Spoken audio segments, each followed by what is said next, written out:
Hello students, hope you are going very well through the topics I explained in my last videos. Today I explain you next examples of exercise 6.5.3 unit arithmetic progression. Example number 14, 15 and 16th I will explain now. Example number 14th is find the sum of first 1000 positive integers. 14th example 1 plus 2 plus 3 plus 4 plus 5 goes up to 1000 adjust करना है. ए की value है 1, D की value है 1, 2 minus 1 1, 3 minus 2 1, 4 minus 3 1 same आएगा and last term is here 1000. तो formula of sum of first 1000 terms is equal to 1000 by 2 A plus L 1 plus 1000 500 A plus L मैंने last video में explain किया था starting video में. ये sum of N terms का formula होता है N by two A plus N minus one into D. अगर एल की वैल्यू दी है तो ए प्लस एल एडजस्ट करेंगे 2a plus N minus one into D की बजाय. तो दिस इज़ 1001. तो इसकी वैल्यू हो जाएगी 5,05,100. अगर इसको इससे मल्टीप्लाई करेंगे तो it will be 5,05,100.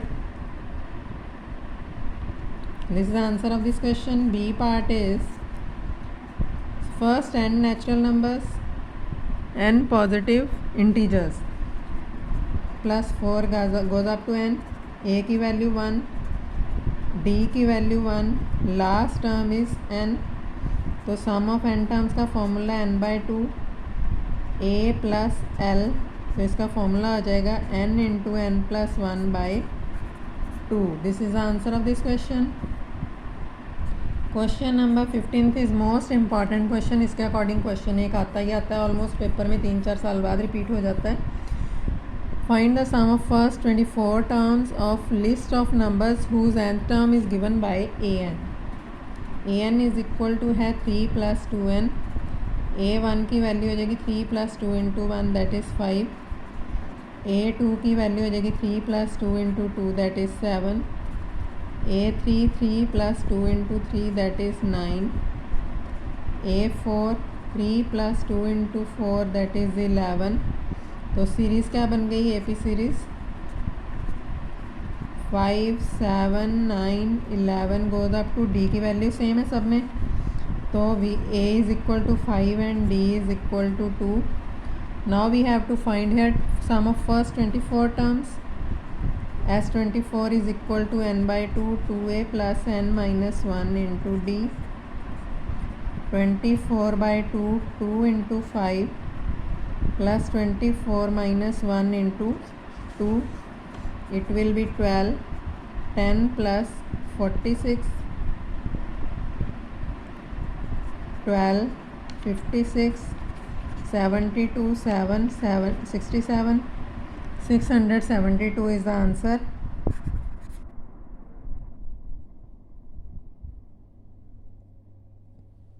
And now the last question is example number 16. Manufacturer of TV sets produced 600 sets in the third year and 700 sets in the seventh year. Seventh year और third year की value दी, मतलब कि A3 दिया हुआ है 600 and A7 दिया हुआ है 700. तो इसकी value A plus 2D is equal to 600. A plus 6D is equal to 700. तो इसके अकॉर्डिंग हम D की वैल्यू और A की वैल्यू सॉल्व कर सकते हैं. We have to find the production of first year, production in 10th year, total production in first 7 years. मतलब कि ए की वैल्यू फाइंड करनी है, A10 की वैल्यू फाइंड करनी है, सम ऑफ 7 फाइंड करना है. S7 टोटल प्रोडक्शन मतलब सम ऑफ 7 ईयर्स मीन्स S7. तो इसके अकॉर्डिंग D की वैल्यू फाइंड हो सकती है अपने पास -4D. D is equal to 25 and A is equal to हो जाएगा 600 माइनस 50 दैट इज़ 550. D भी फाइंड हो गया, A भी फाइंड हो गया. तो प्रोडक्शन इन फर्स्ट ईयर तो हो गई 550 sets.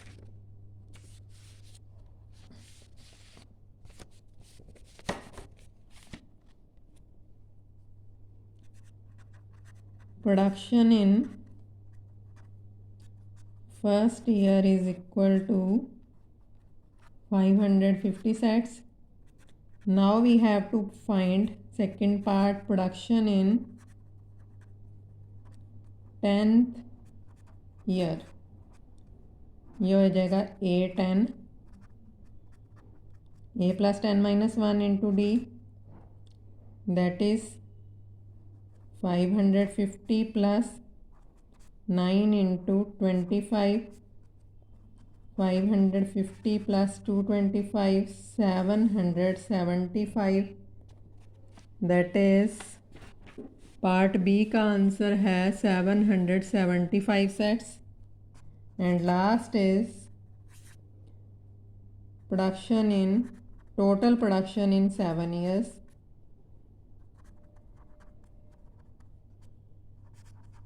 That is S7, 7 by 2, 2 into A, 550 plus N minus 1, 7 minus 1 into D, 25, 7 by 2, 1100 plus 6 into 25, that is 7 by 2, 1100 plus 150,